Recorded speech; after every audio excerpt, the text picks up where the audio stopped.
Welcome to this week's episode of Trista's Plate Story Podcast. I'm Trista Polo from IWokeUpAwesome.com, and I am your host. Each week, we learn the story behind that vanity plate. The one you saw driving down the road? What did it say? What did it mean? Why did they choose it? This week, we meet Kitsie Duncan, creator and star of Oddity Files. Her license plate is named after her show and her podcast of the same name. Kitsie and her crew are paranormal investigators. They have 3 seasons of their show, Oddity Files, on Amazon Prime, and you can access their podcast on all podcast apps. We talk spirits, demons, paranormal investigation tools, and more. Fans and skeptics, stay tuned till the end, because Kitsie shares about one ghost she communicated with that gave a name they later corroborated with historical data. My favorite part of the show is the story about the balloon. All right, let's have some fun and spend some quality time with Kitsie. Hey there, welcome to this week's episode of Trista's Plate Story Podcast. I'm very excited about today's episode because I have Kitsie Duncan of Oddity Files on Amazon Prime. She has a license plate for Oddity Files as well. Welcome, Kitsie. There it is. Thank you so much for having me. I'm so excited about this. I got the vanity plate when we started our show on Amazon Prime, and we ended up having a podcast called The Same Thing because I had the vanity plate and I didn't want to get a new one. So well, we're going to talk all about your show and your podcast today. But because it is the license plate, I'd love to know why you chose the name Oddity Files. I have never told this story before. I decided I had all this great footage of like my really early years, and I wanted to put episodes up on YouTube, and I needed a name to do that. So my day job is we go to Comic-Cons and we take photos of celebrities with their fans. We print the picture. It's ready in 45 seconds. Well, we were on our way to Philadelphia or somewhere East Coast. Too many cons, too many places. And we had some friends that were working with us that weekend in the car, and I talked to them about it. And I originally chose the name Paranormal Ambush. It was available for a URL. So I was like, oh, this is perfect. Thank God I didn't choose that, because my style of investigating the paranormal has changed since then. Not at all ambushy. Not at all. So we were talking, X-Files, things like that. And I'm kind of an odd bird as it is. So the name Oddity Files came into play from there. It's perfect now that I know the background. It's perfect. It marries the two things. Yeah. That's really great. Thanks for sharing that story exclusive on Plate Story Podcast. Absolutely. For now, until I remember it again. That's right. You heard it here first. That's awesome. Now, I have to know, so Oddity Files, let's just give a little bit of background for people who haven't seen it. Tell us basically what the show is and, what you do on it, so we can have some good clarity about that. Absolutely. Oddity Files has 3 seasons on Amazon Prime right now. It is one of those ghost hunter type shows that everybody is all about right now. I call it a paranormal investigative docu-series because it's all real. It's raw. It's gritty. When I get scared, I drop the F-bomb all the time. It's a labor of love for me. Like I said, it's not my day job. I'm not making much money off it at all, but it's something I love and I adore. And I figured out that you can submit your content like this to Amazon Prime. And if they approve it, that they'll go ahead and put it up for you. So here we are, 3 seasons in. It's myself, my son Carter, and friend of the family Clayton, and we go to notoriously haunted locations and just find out the stories that the spirits that are left behind have to tell. Yes, I've actually been watching season 3 since we had our pre-call, and I was never going to watch it because I'm a scaredy cat. I don't like scary things. I don't watch horror movies. I don't like ghosts. I respect that. But you told me that it is not a scary show. No. So I was still deciding if I was going to watch it or not. And then I had a dream about you. Basically, in the dream, you were there with me. I was living in this kind of commune house, but it was this huge building. It had zillions of different little nooks and crannies and basements and attics and all kinds of fun stuff. And we were in the room I sleep in, and there was like a cupboard like next to the bed. And you said, oh, you never leave those closed. Like you gave me some very sage advice. So you open it up and then something like zooms up these steps that were behind the cupboard.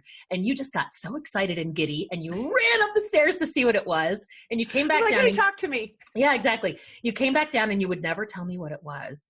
But the thing about the dream that I wanted to share is because in the dream, I always felt safe. It never felt like a creepy, crawly, haunted housey kind of a dream. Covered in goosebumps right now, by the way. Okay, cool. And I knew I was safe because you were there and you knew what you were doing and you understood the spirits and you were kind of like, I won't say protector, but like my guide in the whole process of going through the house. Okay. And so because of that, after that dream, I said, okay, I now feel safe enough to watch the show.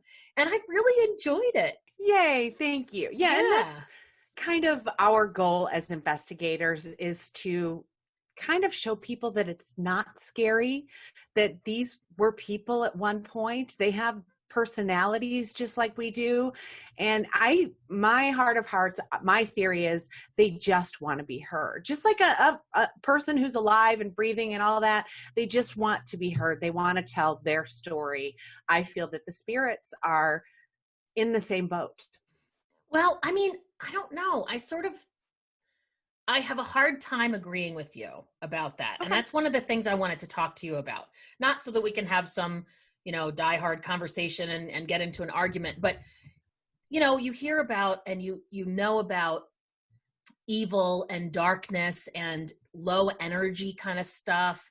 I've definitely had experiences where I've had like negative energy kind of stuff stuck on me, where I've had to have a person help me out with that. Because I wouldn't say I'm a medium in any way, but I definitely You're sensitive. I'm sensitive. Absolutely.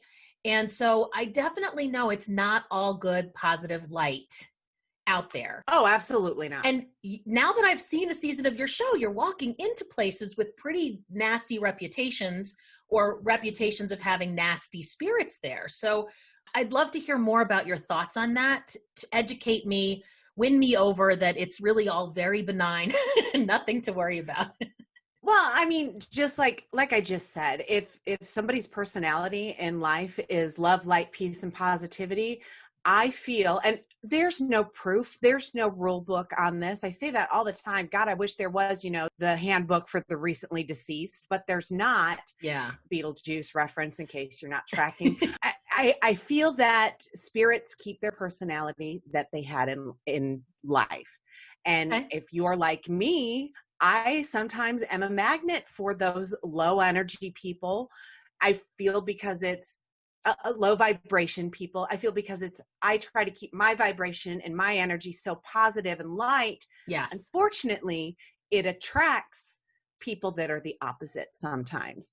Through my life and my years, I figured out how to find the signs of that a lot quicker than I used to. And I don't feel like I have to fix everybody that's broken anymore, but everybody's been through that in their life. And I feel that some of these spirits are the same. I mean, if you're an asshole in life, you're going to be an asshole in death. That is my motto. That is what I've stuck to my entire time. And spirits, even the good ones, may come across as scary. I mean, if you're scared of that, they're all going to come across scary unless you get to know them like I do. And that's my thing. I used to be a people person till people were generally disappointing in general, but these spirits, I treat them like I used to treat people when I wanted to get to know more people. And my point I was getting to, even if a spirit is of, high vibrations, love, light, peace, and positivity, they still may not know how to communicate with our side of things. Let's say they're just trying to figure out how to communicate. Maybe this is the time they want to reach out and they're trying so hard to communicate and it sounds like a scream on that little recorder. Sometimes it's a scratch. Maybe it was a spirit just trying to touch you and reach out to you. Yeah. And they left marks behind. Now, I've never been scratched, but some of my crew has. So really, I don't know. Yeah. So they can interact with you physically then? Yes. And they do. I feel touches all the time. It's never been anything scary or, I mean, yeah, you're in a dark attic in some your lights farmhouse are in off. Kentucky. How are you not scared out of your wits? I'm watching you guys now. I'm home safe in my bed, so I'm not scared because you're not presenting it as a scary, evil, creepy thing. Then there's no music that makes it scary. Definitely, I think you could do a lot to make it scary if you wanted to in the editing room, right? And you don't, and thank you for that. But I just, you've mentioned a couple times in the episodes, like there's no lights on in here because you're going to talk about how there was a light on the wall or whatever. And I'm like, oh my God, you're in a basement of a sanitarium in the dark. Like, how are you not scared? I think it's an adrenaline rush for me. You know, some people like to jump out of airplanes. I'm scared of heights. So I go in a basement that's dark, that's supposedly haunted and see what I can find out. So it's an adrenaline rush. That's really awesome. So you didn't start out as a paranormal investigator. Can you share your journey, how you got here? Absolutely. So as a child, I was terrified of all the paranormal, all the scary, all the creepy. I believed my mother when she said it was just my imagination, which maybe it was, maybe it wasn't. I don't know. I'm coming to find out that imagination is sometimes more, and it's people talking to you in your head. You know what I'm saying? But I grew up in that one house. Every neighborhood has it, that all the kids said was haunted. I didn't know it until I was in my teens. One of my friends says, now, you know, before you guys lived there, I used to see a creepy face in that window right there pointing to my bedroom. Yeah. But I'm like, oh no, it's fine. I have to sleep here. I'm just whatever. So it's just your imagination. Exactly. And I never watched horror movies and things like that until I was like in my 30s. Never let my kids watch them. I did see Poltergeist as a very young child, and it scarred me. It totally scarred me. Yeah. Come to find out it was in a good way. I don't know, because I want that stuff to happen now. Anywho, back to my story. So my father passed away at a very young age. He was 52 and had a massive heart attack. There were no goodbyes. There was no prepping for it to happen. And it hurt. It hurt for a very long time. And I started to feel like he was here, like he was watching over me. I don't know if it was more, you know, again, my imagination or something I wanted so bad. So I started watching these paranormal shows because I wanted to know that he was okay and that he was watching out for me.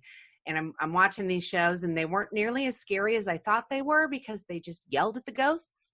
Yeah. So I met randomly a paranormal group that's in Indiana where I am. And they said, hey, why don't you come on this investigation with us? I was terrified, not going to lie, because I had seen this specific location on a Ghost Adventures, and it was all the scary all the time because it was Ghost Adventures. God loves Zach Baggins. He's entertaining. But we're there, we're getting some activity, and then one of the guys stands at the bottom of the staircase and yells out, come at me, bro. And I'm like, really? Yeah. So I'm like, okay. I had kind of acquired some equipment on my own. I had some video cameras that filmed in the dark, which are the coolest things ever. And I just went out and did it on my own and learned from doing, which is the best way for me personally to learn, because sometimes math and letters are hard. Yes. So you're self-taught then. That's kind of what I was gathering from the show as well. And it appears to me like it's all a discovery for you. Some of it you've seen before, but every time you actually get a result, you're like, oh my God, did you hear that? Oh my God, did you hear that? And I'm like, you've done 3 seasons. Why are you surprised? But like, you're still enjoying it just like the first time. Yeah. I love that. And every location, I go in expecting nothing to happen. I really do. Since it's just been the 3 of us, it's only happened once. Somehow the spirits erased one of our camera's footage before we left.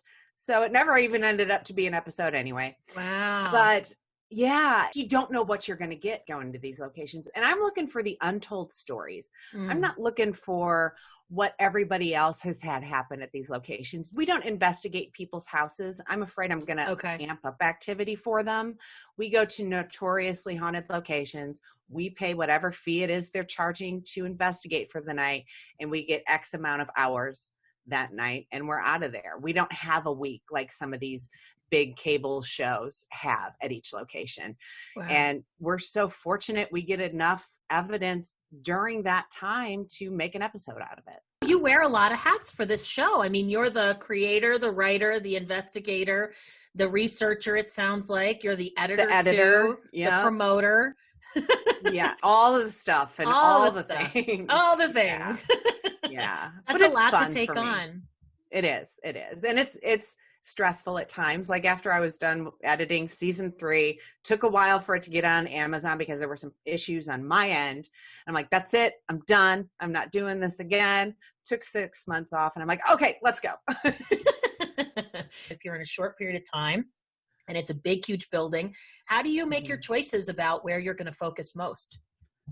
We kind of do I kind of do a walkthrough on my own. I'm a sensitive myself. I'm an empath. I get vibes. It's my crazy. I call my sensitivity my crazy. And I walk through the place and I'm like, okay, I've got some weird vibes going on here. Let's find out why this one feels weird. Or we'll ask the person who runs a location, where are your hot spots in here? So the places that are notoriously known for activity, and sometimes we'll hit those quote unquote hot spots and nothing happens in them, but we'll go to a room where nothing ever happens and we'll get some of the most beautiful evidence that we've ever gotten. So honestly, it's just, hey, let's do this. If this doesn't work, we're going to go to this one. If this one doesn't work, we're going to go to this one. Or Clayton's like, oh, I want to go lay on the body slab in the morgue. And I'm like, have at it. It's all you. I saw that. I was like, what are you thinking? Like, why would you do that voluntarily? That was in the sanitarium episode? Yes, Waverly Hills. Yeah. I want to talk a little bit more detail about that one, actually, but we'll get to that. So it sounds like it's a combination of research, your gut, and flexibility that has you choose the actual spots. Yeah. Yeah. Very well said. So you talk about going into different rooms, getting things, sometimes not getting things. Now you're using your senses, right? Like you'll say, I saw something, I smelled something, I felt something, I heard something, but you're also using a lot of equipment. Can you share what equipment you're using and what it does? Because there's a lot of stuff you guys pull out. There is. So we use standard ghost hunting equipment rarely anymore because I know what pieces to use to get the evidence that I think we're going to get at a location. But we have the gamut. We have everything from a K2 meter, which is a little gray box. It lights up if there's an electromagnetic field there, which sources say that that's spirit activity. We have dowsing rods, which is so old school, like from the pioneer days. It's just 2 metal rods that you hold in your hand, and you can actually feel the pull on them when the spirits are moving them. It's mind blowing. So we go from, high tech K2 meters. We have a Kinect, which, remember the old Xbox Kinect from, I think it was Paranormal Activity 2, where the lights light up the room in IR. And we've gotten spirits tracked in on that. Like I'm standing in the middle of the room and you can see my skeleton figure through this Microsoft magic that there is. And all of a sudden, out of nowhere, just pops another stick figure standing next to me. And there's no proof, like I said, that it's actually physically a ghost, but there's nothing next to me that would remotely even give the shape of what could be a human being. Now, we've sometimes used it. First time I got it, I was all over my house with it, kind of checking it out, seeing how it worked. And I have this coat rack that it thought was a human. Well, of course, it's about the size of a human and it's got the shape. One time, a lamp it thought was a stick figure as well. But that's some of our newest equipment that is kind of awesome. Yeah. And my go-to is a spirit box. And if you don't know what a spirit box is it's a little handheld AM FM radio that's been rigged to scan through the channels quickly. Like when the old cars where you'd move the dial back and forth and it'd scan through the channels, it just does that automatically. And you can set how fast or how slow you want it to go. We always set ours fast because if it does pick up on a radio station, you hear that blip of a voice. It's not a word. It might not even be a full syllable, but you hear a human voice. And what the spirits are said to do with that is take that white noise, those voices that are coming through in the white noise, and manipulate it and be able to speak to us and answer our questions, and sometimes even ask us questions, which is amazing. And that is my go-to. That is what works for me. And each investigator is different. Sometimes, they have a handheld recorder in their hands and they get voices that nobody said in the room.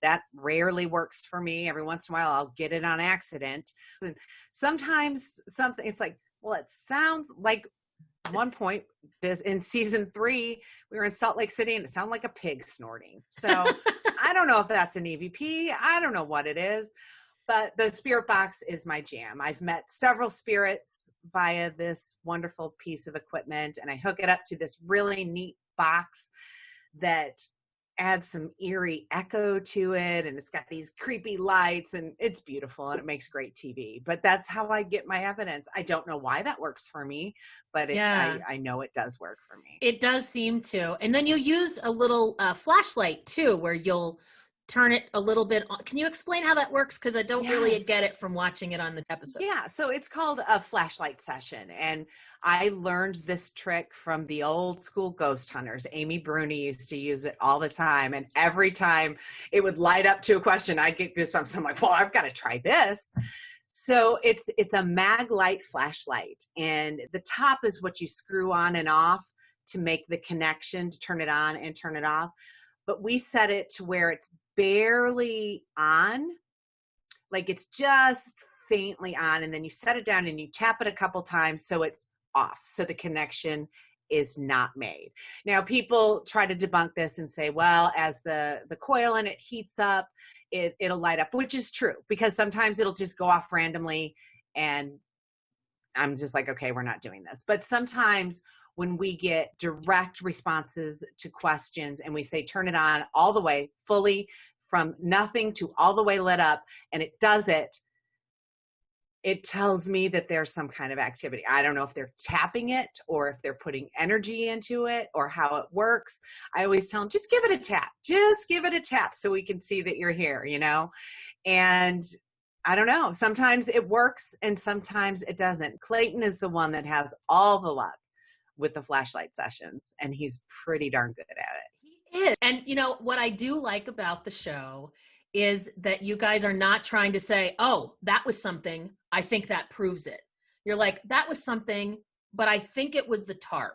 Like, you're actually trying to disprove to make sure it's not. You're not trying to prove anything. You're just trying to observe what's going on. And that makes me believe what you see more, because I know you're not trying to make a story out of it. In my silly little voiceovers, I'm like, okay, so this balloon moved, but there are no windows in this location. However, we didn't feel any breeze. And why is it only moving when we're asking it to move?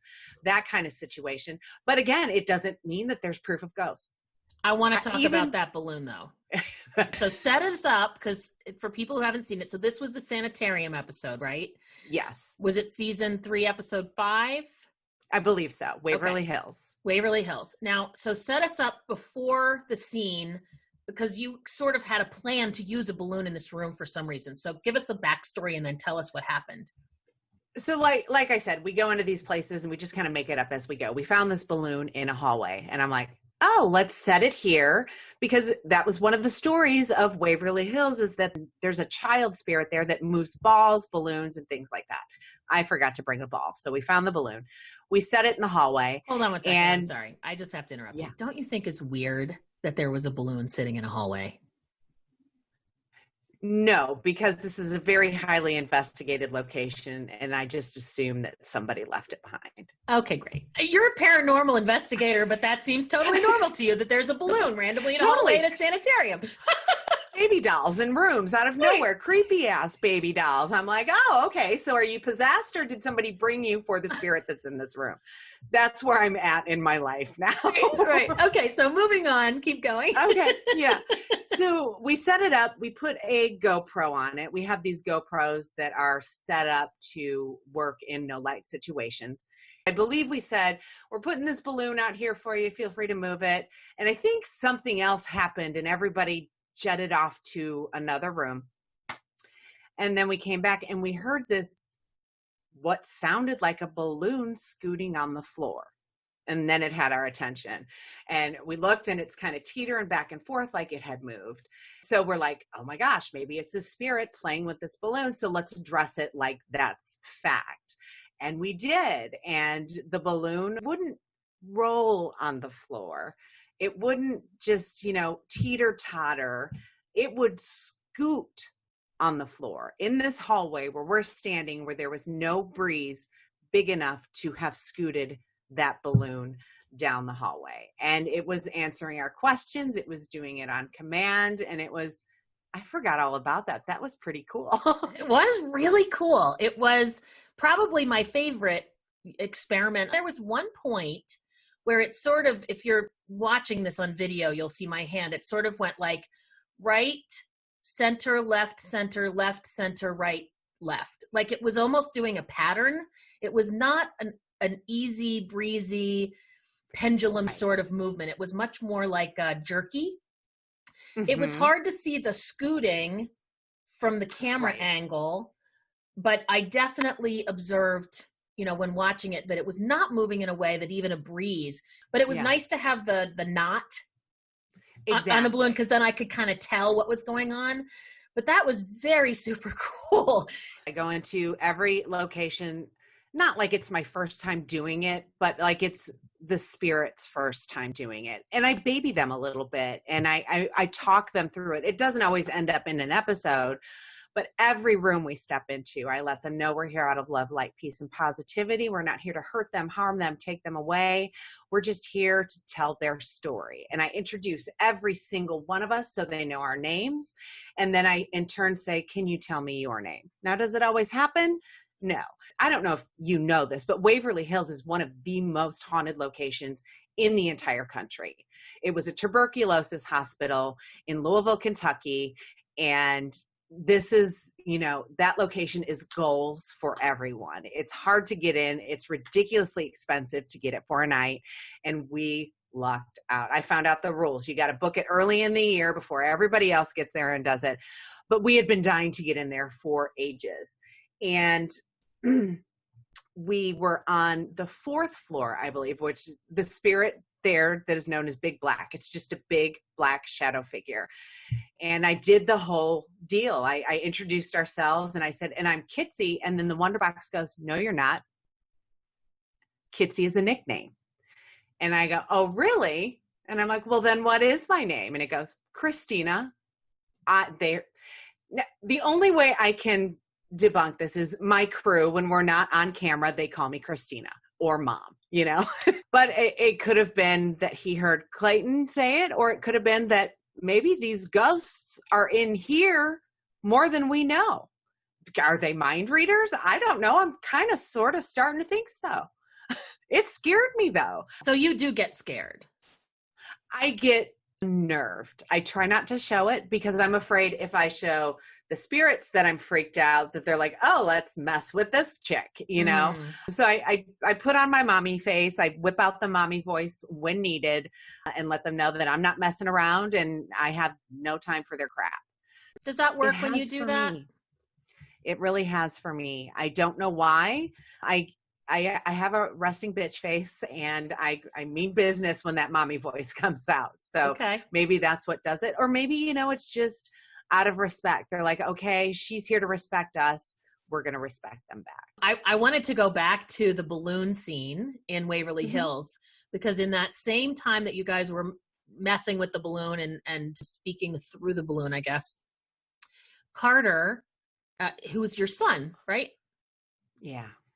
He had a situation happen to him, and it didn't look like a positive one. Like he mentioned he was anxious. He felt like he was going to cry, throw up. I mean, people who haven't seen it, can you set that up a little bit? And then I'd also love to know if there's any more than what wasn't on the show. Yeah, I'm going to set it up a little earlier than right there. Carter had a really weird experience at a location that wasn't filmed for an investigation. It was a public investigation where people paid a little bit of money and they kind of hung out and investigated with us for a night.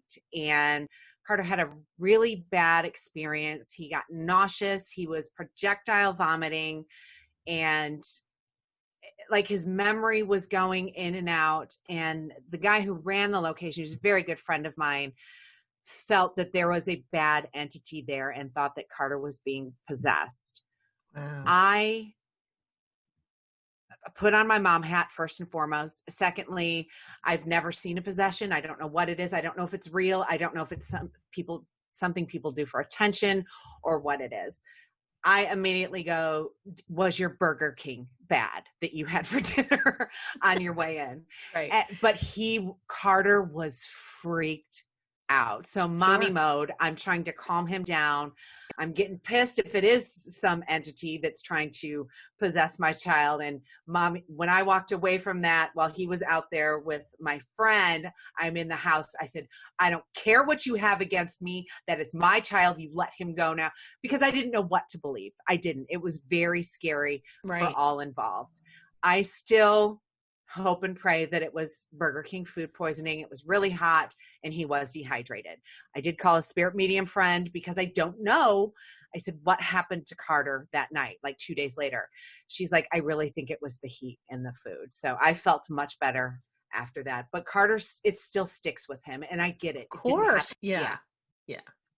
So fast forward to like 3 years later, we're in Waverly and he starts to have that feeling again. And he feels like he's sick, he feels nauseous, and that he's going to cry. Now, I will set this up also in saying that if you are sensitive in any shape or form, sometimes you will feel the energies of these entities go through your body and you'll feel what they're feeling. I don't know how it happens, but it does. I will say it has happened to me before. And I feel that Carter's been doing this for so long now and opening himself up to these energies and these entities. I feel like he is starting to feel that himself, but it does freak you out the first couple times it happens. I'm not going to lie. I kind of knew what I was getting into, where he's just along for the ride because he wants to spend time with mom. God love that child. He's so wonderful. But yeah, and so it took him out of that hallway. It was not even 20 steps outside on this balcony that's open air, this, that, and the other. And I'm like, just talk to me.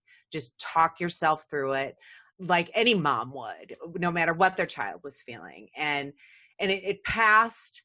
And he's still processing these feelings and what he sees at these locations, because he's not in it for the paranormal. So we took him outside, we talked him down, and I think that's what happened is he was feeling the energy of an entity that was communicating with us. And sometimes they reach out to one of us and sometimes they reach out to the other.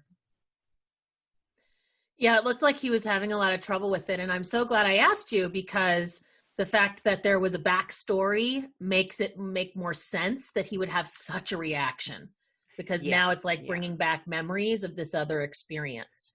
Yeah. And he didn't want to end up throwing up off the balcony. So I'd love to go back into the Wonder Box, the Spirit Box, because that instrument really intrigues me. I mean, it's cool looking, it's loud. I can hear them saying things too, which makes me less skeptical and more a believer. Yeah. I'm so intrigued by that instrument. So we talked about how they'll say, leave, get out. But do you have any other stories or interesting things that have happened with that box, just because I think it's so cool? Actually, probably the most profound evidence we've gotten that was dead on for that location we were at. It was Octagon Hall. It's in Southern Kentucky. And it's ancient. It was a Civil War hospital back in the day. It's just been around and through so much over the years. It's specifically known for a little girl that had passed away in the house. There are slave spirits there as well, because it was part of the Underground Railroad. But we were in the room where the little girl allegedly had died. And we were trying to talk to her. Mary Elizabeth was her name. And we were trying to talk to her. And unbeknownst to us, we got an amazing EVP, one of the very few that we've gotten before we even started in there. But we were trying to talk to Mary Elizabeth. And all of a sudden, the app that we use, that I was just telling you about, that uses all these random syllables and whatnot, and they're able to manipulate that to say what they want to say, is we asked what the spirit's name was, and it said Ash in a male voice. And Ashley was also a male's name back in the day. Sometimes it is today as well. Yeah, especially in the South. Exactly. Mm-hmm. And he came over and said that, and we asked him if there's anyone else with him spirit wise in this room with us now. And he said 6 plus an officer. Oh my. And yeah, that's a lot of manipulating, first and foremost. Second of all, we had never heard that on that app before. And then we asked what the officer's name was, and it said Nelson, and then it goes Nelson, like within milliseconds of each other. So it was just making sure that we understood that it was Officer Nelson. Now, what his rank was, I don't know. I found out later when the critics on, Amazon Prime are like, now it's not an officer unless it's a policeman. You'd have to use their rank to address them, which I did not know the rank. I just knew he was an officer. So, and it was amazing because it fit the time period. Actually, somebody who watched the show on Prime contacted me and gave me the name. I think it was Ashley Nelson was in that area back in the Civil War. So I'm mind blown. I mean, I don't do a whole lot of research on these places. It's more about the activity as opposed to what's history. Slept through it my entire high school career, and it was not my jam. So I just go in and I present the evidence. But when somebody validates it, a year later, once the episode makes it out there and says, look, there was a guy named this in that area back then, I think that's who you spoke to. Holy cow. Holy cow. I agree with that. Now you have a podcast as well, also called Oddity Files. Let's talk about that. That's not the same as the show. What do you guys do on the podcast? We kind of catch up on all the spookies that's going on in our lives. Sometimes we'll talk about an investigation that we just had without giving away spoilers for the following season. And we'll talk about that kind of stuff. And then we talk about paranormal in the news and anything creepy that's going on. And we find paranormal stories on the internet that we want to know more about and we want to tell each other more about. And lots of snarky banter as we're going, for sure. But yeah, paranormal can be anything from ghosts to curses to Bigfoot, who is my absolute favorite, not human being, but thing on the planet. He's got this social distancing down and he's as scared of people as I am. To aliens, UFOs, all the stuff and all the things. And we just kind of write about it and tell each other stories. And then we have listeners, which is one of my favorite parts of the show, write in and tell us their own personal paranormal stories. And that's really, really fun. And it's just called Oddity Files, the podcast.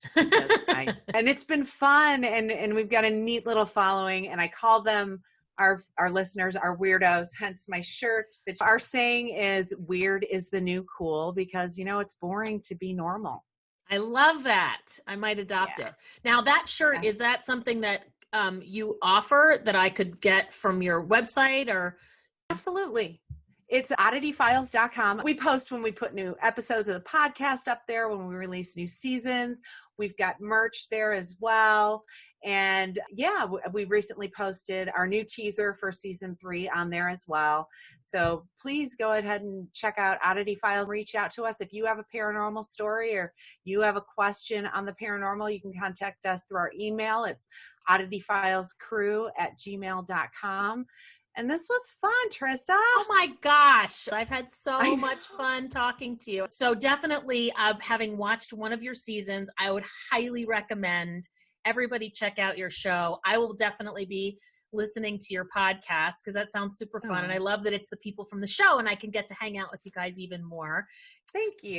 Now to wrap it up, I always like to turn the tables and see if you have one question you'd like to ask me, put me in the hot seat.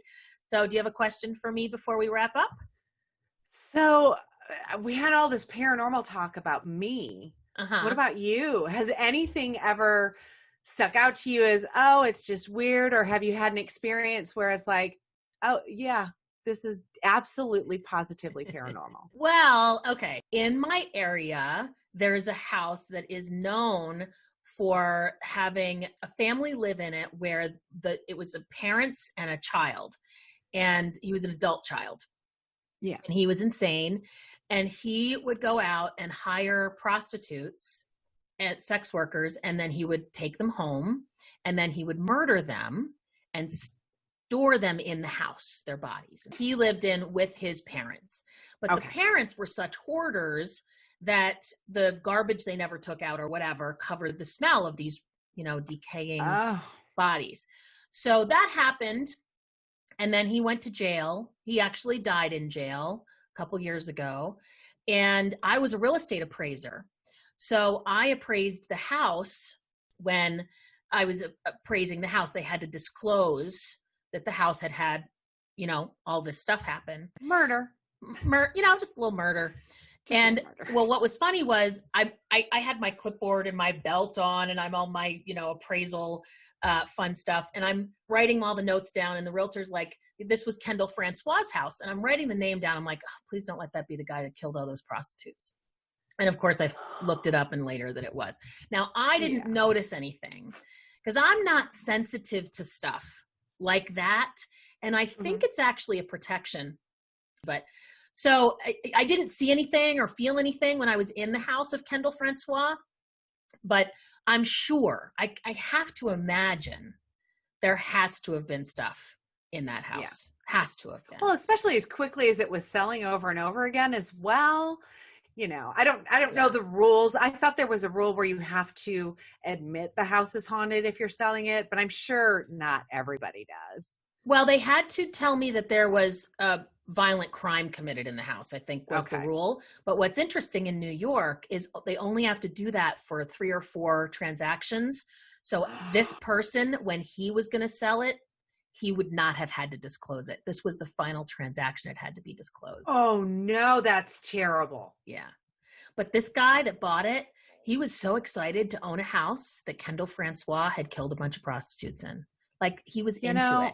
I'm obsessed with murder and ghosts. So it sounds like that was goals. Really, I don't know if he'll ever sell it because he was like really, really jazzed. Good for him. To be able to own this house. Yeah. I'd rather buy a house with like a little old lady ghost who actually does dishes after dinner, kind of thing. That sounds fun. Very calming to have the dishes being done in the other house. A friend of mine, his grandmother died in the house, and they've had some paranormal stuff that they've noticed that they're pretty sure is his grandmother. Well, she's not going to hurt them. No, just pots clinking, like she's doing like, cooking or whatever. Yeah, exactly. Oh. So I think we've probably all experienced something. Maybe we're not willing to admit it, but I do think that there is a thin veil, that there is stuff that goes on. I think everything is energy, so why wouldn't there be that kind of paranormal energy? Absolutely. And when I was in 7th grade, or maybe it was 8th, I wrote my main term paper was on whether or not UFOs exist. Ooh. And I will tell you at the end of it, it was inconclusive. I wasn't really willing to absolutely say yes, but I couldn't absolutely say no. Well, the Pentagon says yes now. So there great. You go. You have your answer. Conclusive 40 years later or whatever. Awesome. Kitsie, it has been so much fun having you on my podcast. Anytime, girl. Anytime you want to talk ghosties, I am your girl. That's awesome. Any final words before we wrap up? If your listeners are members of Amazon Prime, give us a shot. Check out season 3. Start with season 3. It's when I got my editing groove on. You'll learn to like us a little bit, then go back and check out season 1, season 2. You'll be a little more tolerating of my editing skills at the time. Check out the podcast. I have a podcast called Get Scared TV, where independent authors submit short horror stories, and I read them with some creepy music. So if creepy's your vibe, definitely check that out. Well, I love that we have so many ways we can connect with you through podcasts and your show. I will definitely continue watching. Thanks so much. Have a great day. Great having you. Thank you so much, Trista. I appreciate it. Thank you for joining us for this week's episode of Trista's Plate Story Podcast. Please subscribe to Trista's Plate Story Podcast to get the story behind all those vanity plates driving with you on the road. And if you would like to nominate the owner of a license plate, including you, or visit any of our partners and sponsors, come and see us at platestory.com. That's PL8STORY.com and give us the details. If you enjoyed this episode, please drop a review and give us a share. I'm Trista Polo, wishing you well on the road to your next adventure.